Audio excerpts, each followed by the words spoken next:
and welcome to the talkSPORT Darts YouTube channel. My name is Harry Durham. Let's do 20 questions around the clock with this man.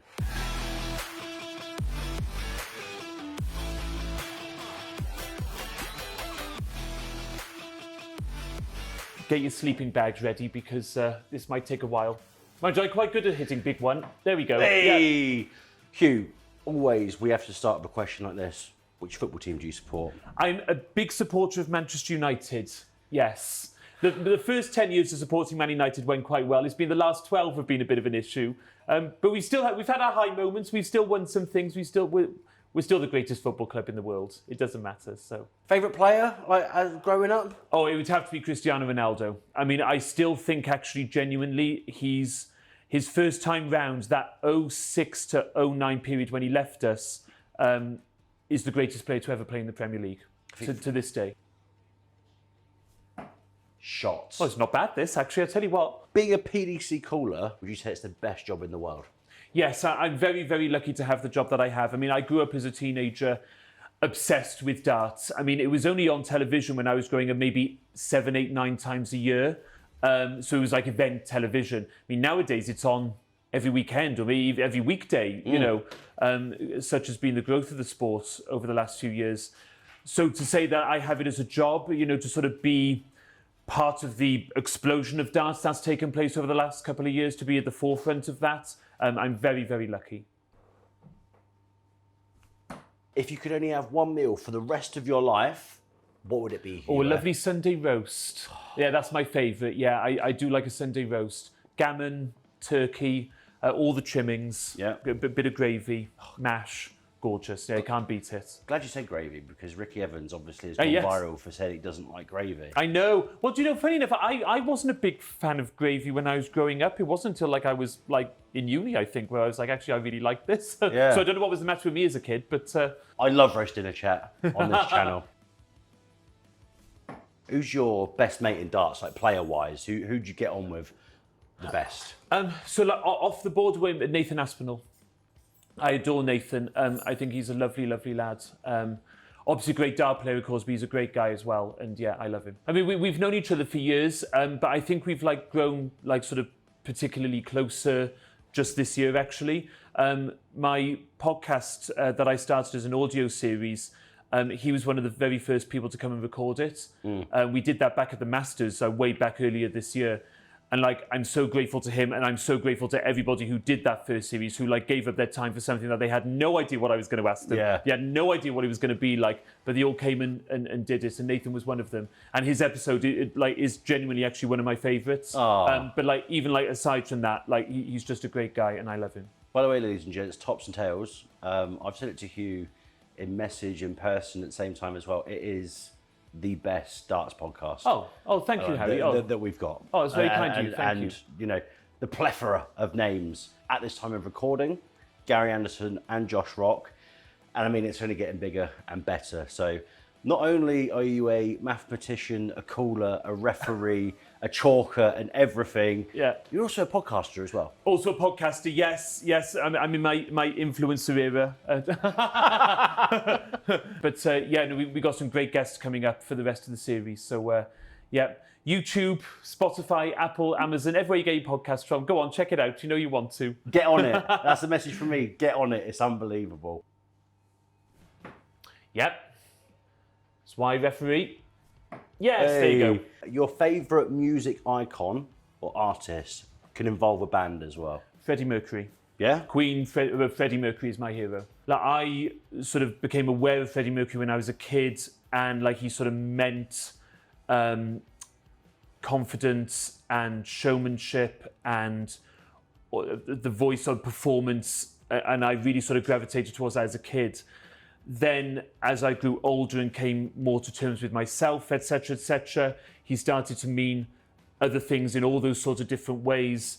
So it's amazing how, like, I've grown up in my life and he's meant different things to me at different stages. Yeah. Different songs have started relating to me in different ways based on the experiences I've had in my own personal life.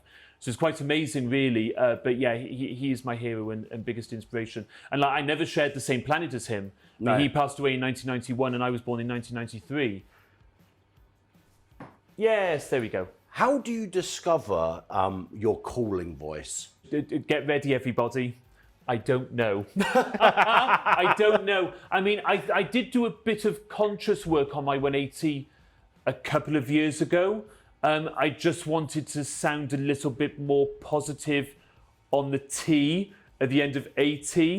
But then, so I sort of consciously thought about that, but then that's also evolved in its own right, subconsciously. You know, it's just turned out to be the way it is, if that makes sense. I mean, I started refereeing on television when I was 17. I mean, now I'm 32, and so like my voice has naturally matured and developed, and so therefore, so is my calling style when I'm on stage. Yeah. So it's difficult to sort of put. A lot of it happens subconsciously.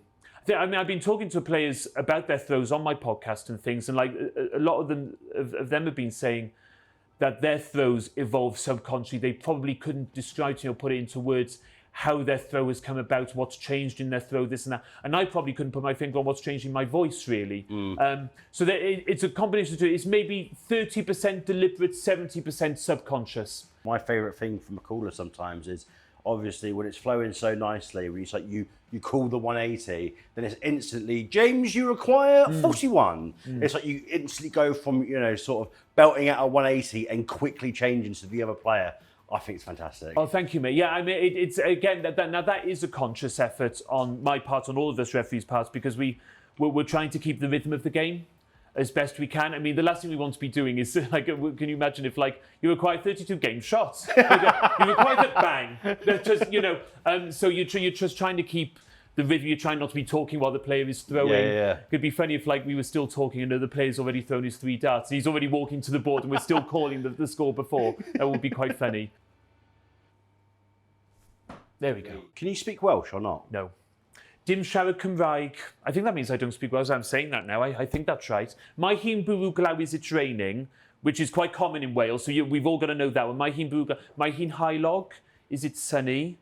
Property ping, microwave. Cwtch? Cwtch, yes. I mean, no. Apart from that, I can't think of anything else, love. I was going to ask you if you knew what a 180 was in Welsh. Oh no, I got absolutely I got no idea. I'm sorry. No, do you know? I really don't. No, do you know it? No, I don't. Oh no, I don't know. I was relying on you. Oh, sorry, love. Oh no, how disappointing. Oh no, I don't know. Johnny would know. Johnny would know. Yeah, Johnny Clayton would know. Oh, Huw, that's I know. What a letdown. Oh, I am sorry. There we go. Best PDC match you've ever called? Do you know, it's very difficult to sort of know which is the best match you've ever called, because is it a match with a 9-dart finish in?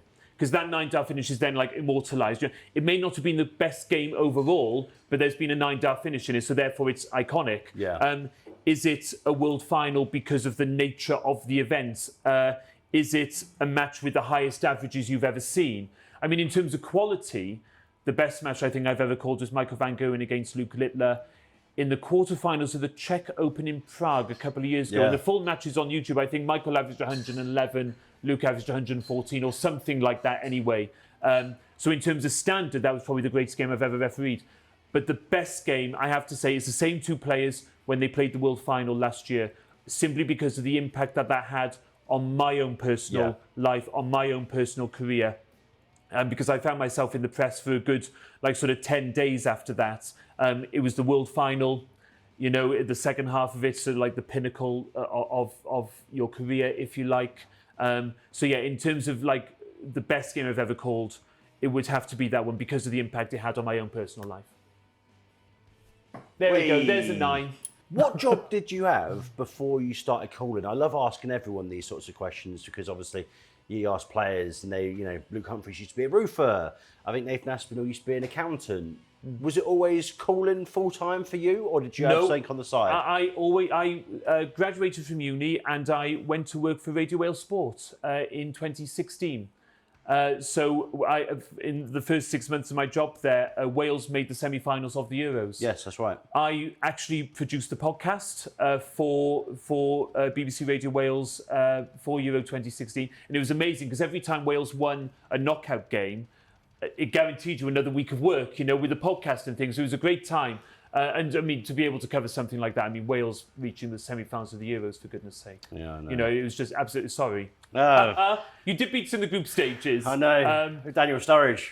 With Daniel Sturridge. But I mean, I worked what they call the back wall shift. I mean, you know what that is. Yeah. Like, so I would literally sit behind the producer back in the BBC studios in Wales, and I would clip up and archive all the highlights from the game. So like the commentary at kickoff, the goals, full time, managers' interviews, players' interviews, and I would clip them up into news bulletins. I would book guests onto our daily sports show that we had at that time.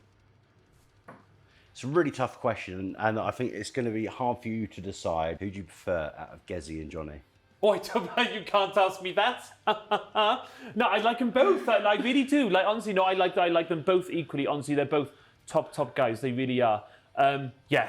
I can't say who does naughty. I can't be answering questions like that. No, you can't just quickly go. Yes, I can. We can move on now. Right. Because I say because obviously I love both of them to bits. Yeah. But I've never actually met Johnny in the flesh. Oh, right. And I've met him over Zoom, but I know like a lot of people. I think fans obviously see how unique and loud Gezi can be, but Johnny's like, his comedic timing's meant to be unreal. He's actually a really funny bloke, isn't he? Oh yeah, he's got a great sense of humour. I mean, I love Johnny. I mean, he's one of the best guys. His humour, his authenticity, his manner, the way he is, the interest that he takes in other people, really always shines through. It's always a pleasure to be in his company.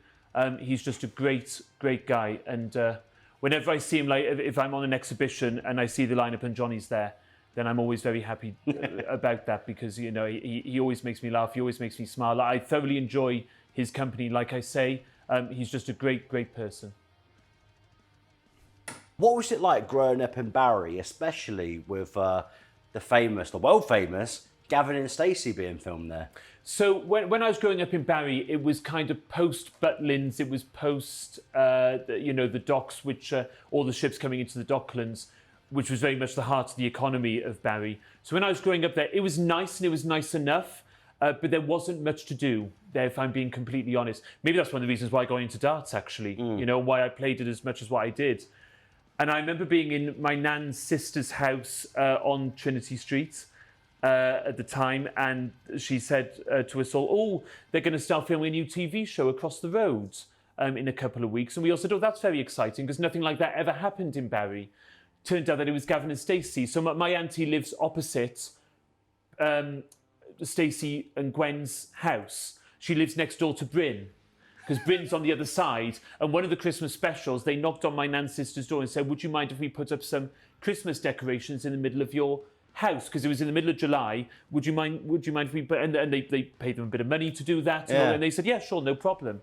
And then when Gavin and Stacey first went out, all of us in Barry tuned into BBC Three just to sort of see Barry on television. We had no idea what the show was going to be like, but we all just wanted to see Barry because nothing like that ever happened. And that opening shot is of the big hill up Marine Drive up there. And that's the very first shot of the whole series. And then, of course, we get Gavin and Stacey, and it is so funny, and it captures the imagination. It becomes a cult classic. And it's almost as if all the mums and dads who were taken to Barry Beach when they were kids all of a sudden remembered that place existed. Yeah. Then all of a sudden, all the tourism started coming back to Barry Beach. They did that episode on the beach, didn't they, in the third series. And so, I mean, I live in Cardiff now. I have done for the last 10, 11, 12 years. But every time I go back to Barry, it's almost like there's some new restaurant that's popped up. There's some new hotel chain that's popped up there. Yeah. Well, these things never sort of happened before. All down to Gavin and Stacey. Genuinely, all down to that one television show. It's amazing that it's hard to put into words, actually, how much that's changed Barry and changed the economy, changed the awareness of Barry as a place, all down to that show. It's amazing. There we go. Huw, whistling. How does it end? Come on, it's you're doing all that you can. You paid the money. I just don't understand the point and what goes through people's heads. I don't understand it either. I really don't. And I think everybody knows just what I think of it, because I think I've shown and demonstrated that in the past. How do we deal with it? I mean, it's not easy, Harry, to be honest. I mean, here at Alexandra Palace, I do try and do something about it, but I try and do it off the microphone, because if I was to turn around on the microphone in this particular atmosphere, in this type of crowd, if I was to turn around and say, stop whistling over the microphone, they might stop, maybe, but then someone's going to start over there, and someone will start over there, then someone will start, and all of a sudden we've got a bigger problem than what we actually started with. So whatever I try to do, I try and do it off the microphone. I'll go up to security. Can we find this person? Can we throw them out? You know, whatever. Because it is horrendous. Like you say, I don't understand why you would want to whistle to put somebody off. You know, you're ruining the game. I mean, surely, you know, all we want to see is a good, honest game of darts. I think the players have earned that. I think the crowd has done that. Everybody else in the arena. I mean, bearing in mind, there's 3,000 people at Alexandra Palace, for example, and it's only one person. You know, the other 2,999 might be fabulous, but it's just the one. You know, that's all it needs. How do we stop it? The only way we can stop it is if we can preempt it. Well, you can't preempt it. No. It's probably one of the most frustrating things, actually, as a referee and as an official, is that anything we do, we can throw them out, we can ban them, we can do whatever we like. You know, we can say stop whistling, we say don't do that, but the moment is gone, and the player has been put off. Yeah. And there's nothing they can't have that dart back. We know we can only do things retrospectively. The only way we can stop it is if we can preempt it. Well, we can't preempt it. That's impossible. Yeah. You know. And if I was in the crowd next to him, I'd be saying, "Oi, stop! You know, stop whistling." Yeah, that would be me. I never want to see fighting in a crowd. I never want to see that. But if someone can just what are you doing? It's just, I paid money to be here. You know what I mean? I don't understand it. I really don't. Have you got a favourite venue? You go to so many. Yes, I do. I actually really do. Dublin Premier League, the O2 in Dublin for the Premier League. I'll tell you why, because every time we go there, the atmosphere is always incredible. It's not just like one night was incredible. Every single time I've done it, it's been a wonderful, wonderful atmosphere. There's 10,000 people, and the way they've done the stadium, a lot of the crowd are like in a wall, and it goes all the way that way. So the noise comes forward. It doesn't go upwards into like a very high ceiling and it gets lost. The noise comes forward at you. So there's 10,000 people's noise coming out. It's wonderful. It's absolutely brilliant. So I love Dublin Premier League. Who have you been starstruck by outside of darts? Wayne Rooney. Going back to Man United, Wayne Rooney, when he came to the Premier League in Manchester just this year, and I went to have my picture with him, and I got to the front of the queue, and like fair play to him because he had time for everybody that night. He was absolutely fantastic. And I got to the front of the queue, and I just sort of stumbled over my words, and I was so quiet. I literally just, can I? And he was like, what? Oh God! And then I said, can I have my photograph with you, please? He was like, yeah, sure, no problem. So, and there was a chair next to him, so I went and sat in it, so we had that picture. And I've got absolutely no idea why I said this, but as I sat down next to him, I just felt the need to like explain to him, like, I'm a referee. Oh God! And he was just kind of like, oh, just I don't know why I said that. It was like I think I was trying to like sort of justify why I was wanting to have a picture with him. I mean, I'd already been on stage twice. He'd already seen me. I mean, like, so I'm so sorry, Wayne. I just don't know what on earth I thought I was doing. Yeah, like, and then the whole thing was such a blur. I was so nervous. Yeah. And the guy who took the picture had to remind me 10 minutes later that is what I had said. I was so nervous. I was so starstruck. I think I was trying to justify why I wanted my picture. If there's a player that's throwing slowly and it's, you know, disrupting the rhythm of the game, is there anything in the laws that you can say, like, tell them to speed up in a break or anything like that? Or is that just a complete no-go? Not really. I mean, I think you would probably have to apply your common sense when it comes to something like that. I mean, unless they were taking literally, I don't know, 2 minutes or something to throw their 3 darts. I mean, then maybe you would have to say something. But not really, Harry, to be honest with you. I mean, it is a grey area, if I'm honest. No, to be honest. I couldn't imagine a situation where I would be telling a player to quicken up. I really couldn't imagine that situation, let's put it that way. Best movie you've ever seen? Ooh. And there's no judgment here. Oh, I mean, I don't really know whether I have a favourite, Harry, to be honest. I mean, I love Star Wars. I love, like, sort of Lord of the Rings. I love all these sorts of things, all the fantasy sort of things.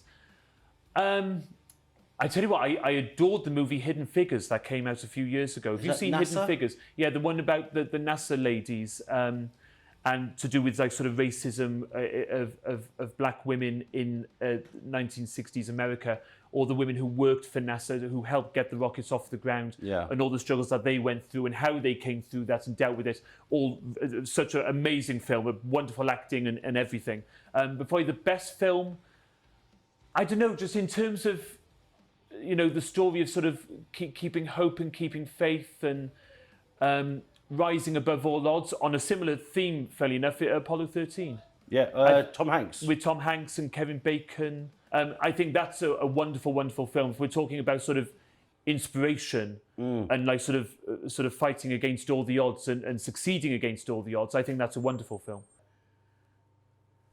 There we go. We touched on it, of course, you making history with you refereeing Littler versus Van Gogh, and the first openly gay referee in the PDC to do that.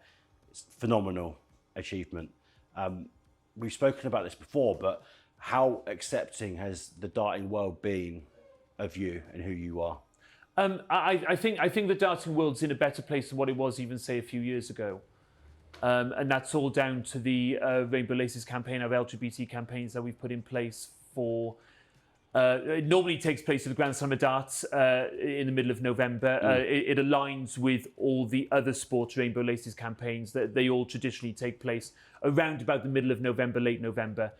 So darts is no different. And yeah, the campaign has had a really positive effect. It's not perfect, but it's a lot better.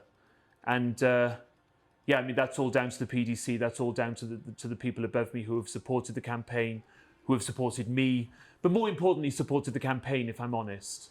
And yeah, I'm very lucky to have the people above me that I do. There's no question about that, because I couldn't do it on my own. The best thing that I could offer, Harry, in my opinion anyway, is visibility. Yeah. I don't really consider myself a leader in these kinds of things. I mean, thank God for those that are, because we need them and I need them, you know, but I just don't think that that's me. I think the best way that I can lead is by example, just by getting up there and being my authentic self and just doing the job to the best of my ability. And if you are especially if you are a young gay boy or gay girl out there who might be thinking to themselves that darts isn't for them because they're not going to be accepted, they couldn't progress in darts even if they wanted to, then I like to think that my example shows that you can. And that's all there is to it. I read that Nigel Owens, of course, was a massive inspiration to you as well, who, you know, also, now he's not a referee, a gay referee, and one of the most respected people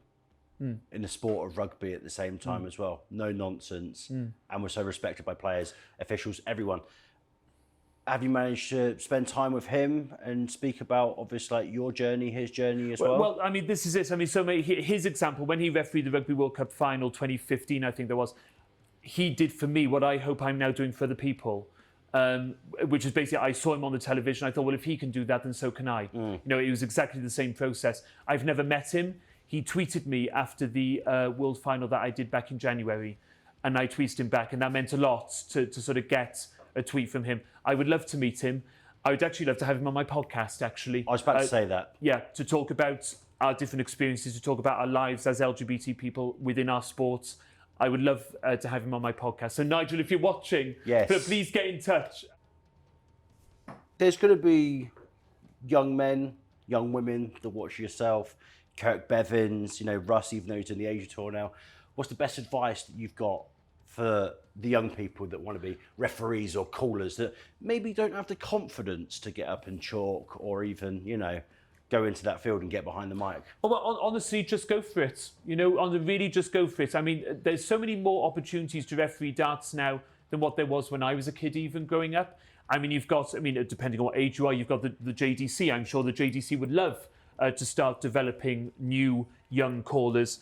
You've got the ADC, the WDF, of course, Motor Super Series. You've got the volunteer marking scheme on the Pro Tour, as well as the Challenge Tour and the Development Tour. You've got the county scene. You've got county youth. You know, I mean, I always recommend going down the county route. I mean, that's how I started, because it gives you the opportunity to referee on a stage with a microphone. So you have a chance to referee good matches and bad matches, fast matches and slow matches, tense matches, maybe needle between the players, it's a really good training ground where you can develop your voice, you can make your mistakes, you can learn, all this sort of thing on a stage in front of a crowd. That was how I started, but there are so many different avenues that you can go down now. So just go for it. You know, if you can do it, then why not?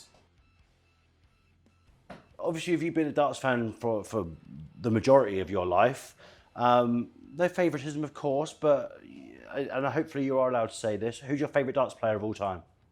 My favourites growing up were Dennis Priestley and John Part. They were my two favourites. I love Dennis. I mean, Dennis, I don't know, it just felt like a bit of an inspiration to me as well. Just the way he conducted himself, his manner, the way, just the way he was, and the way that he would sort of come back in different matches. I mean, how many times did he used to come back from the dead in matches? You know, because he never used to give up, and he had the ability to do it. All right the way up into his late 50s and early 60s. You know, he was amazing. And John Part as well, you know, for me, beating Phil Taylor in 2003 and in 2008 when he won the Worlds again. He was a great player as well. I love John Part. There we go. It only seems fair to ask you this question right at the end. Huw Ware is the greatest caller ever?